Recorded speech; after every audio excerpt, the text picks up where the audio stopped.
മച്ചാനെ അവർക്ക് പറ്റി ഞാൻ ജീവിച്ചിരിക്കുന്നില്ല കേട്ടോ. എടാ നീ ഇങ്ങനെ ടെൻഷൻ എടുക്കലേ, അവളെ കാര്യം പറഞ്ഞ് ഞാൻ മനസ്സിലാക്കാം. Cool man cool. നീ ചുണ്ടി കൂൾ എടുത്ത് കളഞ്ഞ്. ഈ മാതിരി വെയിലുണ്ടല്ലേ, താനടിച്ച് വീട്ടിൽ ചെന്നാൽ താനാരെന്ന് നോക്കും. നമുക്കേ ഇതിന്റെ അകത്ത് കയറിയിരിക്കാം, അതാ സേഫ്. വാ. ഹോ, ഇതിന്റെ അകത്ത് കയറിയപ്പോ എന്ത് സുഖാലേ.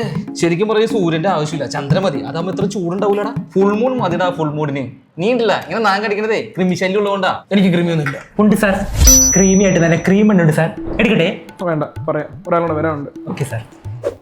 അതേ അവള് എന്താണ് നീ പെട്ടെന്ന് വരാൻ പറഞ്ഞേ? എടി അത് പിന്നെ ഞാൻ പറയാം. എടി ജാനകി, നീ എബ്രോഡ് പഠിക്കാൻ പോണെന്ന് പറഞ്ഞത് ശരിയാണ്.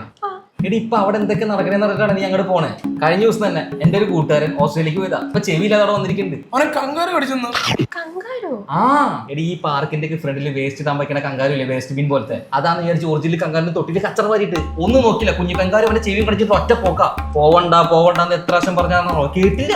അതിന് ഞാൻ ഓസ്ട്രേലിയക്കല്ലല്ലോ പോകുന്നത്. എന്നാ പിന്നെ നീ യു കെ പോയി കഴിഞ്ഞാൽ നീ പെട്ടുമോളെ.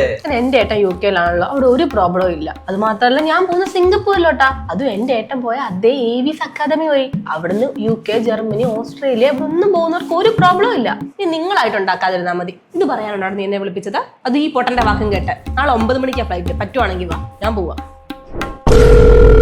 എന്താടാ എടി പോകുന്ന വഴിക്ക് പൈലറ്റ് ഉറങ്ങിപ്പോയി മേഘത്തിലെല്ലാം ഇടിക്കോ? നീ എഴുതോസിന് ഫോൺ കൊടുത്തേ. കൊടുക്കാം. അച്ഛനാ ജാനകി, പൈലറ്റ്